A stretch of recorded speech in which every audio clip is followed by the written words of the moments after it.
You know, I don't know if I actually believed in a God, but if I did, then I really felt betrayed by him. That why make this beautiful, perfect flower and then just trample it afterwards? What was the point in that? What was the meaning of that? I almost felt like I was being punished. Like I had finally been shown this thing and allowed to hold it for just a moment, and then it was taken away, just as like a bitter joke. And I definitely lost my faith in human nature for a while there. So I spent probably 3 years after that doing really self-destructive things, just furious with life, just kind of charging through it. When I was little, when I was a kid, I used to play this game in the bathtub where I would try and keep all the water on one side of the bathtub, which is pretty much impossible. It just can't be done. But it was a game I would play, and I kind of felt like that's what I was doing in my life. I was just trying to keep everything bad and evil and everything that would destroy me back. And you can only do that for so long before you tire and you realize it's futile. There's no way you're going to be able to do that forever, and it's never going to relent. It's never going to stop. So I finally realized that I was going to have to channel all this into something, or I was going to self-destruct.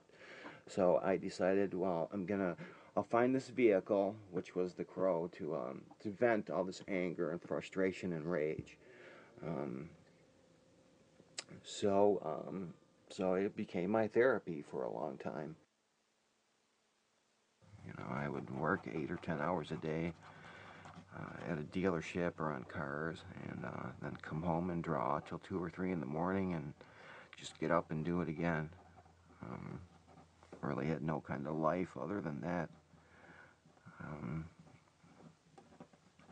just putting in time.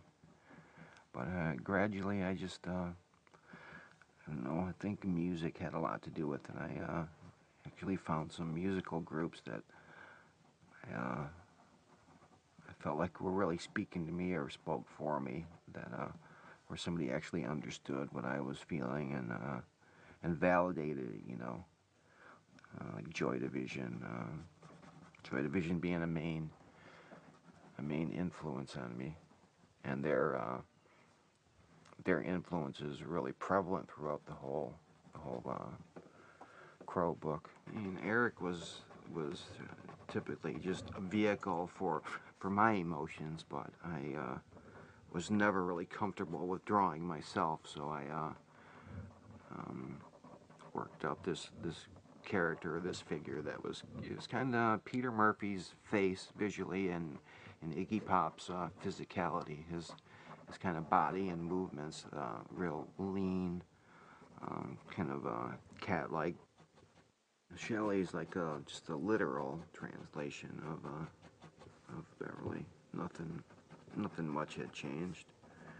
You know, I kept that '70s hairstyle, and um, just kind of tried to capture her innocence and that kind of white light quality that I saw.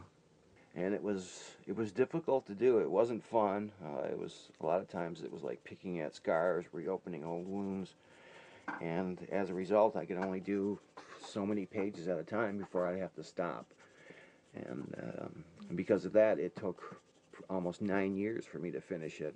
I could only do it in like 20-page increments, and then I would have to stop. That's why the chapters are usually, only from 3 or 4 to 10 pages long in The Crow.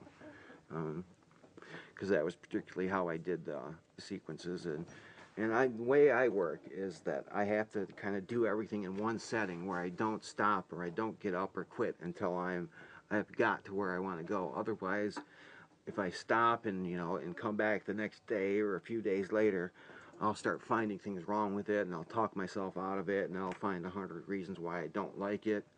And so I just don't allow myself to stop and start critiquing it. Otherwise, I would just find fault with everything and never finish anything. The creation part of it is what is important to me. It's like I have this image in my head that I want to get down on paper, and It's you know, if I can get 60% of that down on paper, then that's a tremendous success. You know, I don't think I've ever gone beyond that. If I get to that 100% mark, then it's probably time to quit. But I was just, you know, for paintings hanging in galleries or hanging over a sofa or something, that was just never important to me. It was never the finished work. It was just, you know, getting what was in my head down on the paper, which was important to me. So I finally finished it, you know, like in the late 80s. I think I did the first page in like 1981. And I didn't finish it till like 1989. And it was basically something that I just did for myself. I had no intentions of publishing it anywhere. I never showed it to anyone. It was just this vehicle for me to, you know, this cathartic type thing that was supposed to be helping me. Virtually everyone in the book is based on a real person. People I worked with or people I knew.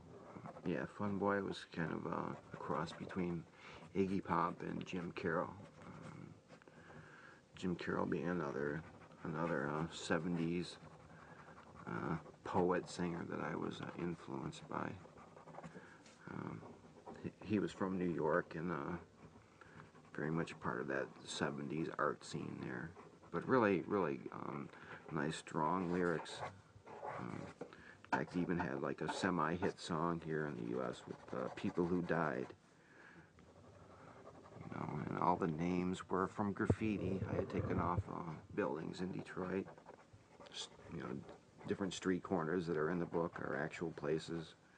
In fact, I didn't make up any place. They're all real places, or were at the time, places in and around Detroit.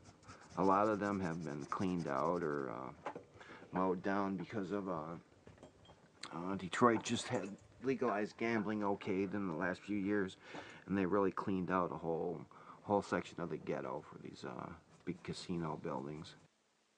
People have this image of Detroit as like a really dangerous, you know, anything could happen type city. It's funny, you know, I go some places and you know, I'm down south and I tell them I'm from Detroit, and people like will literally take a step back, or you know, they definitely take you a lot more seriously. You know, people always ask me, why do you still live in Detroit? And it's, well, you know, this is where I grew up, this is where my friends are, I know where everything is.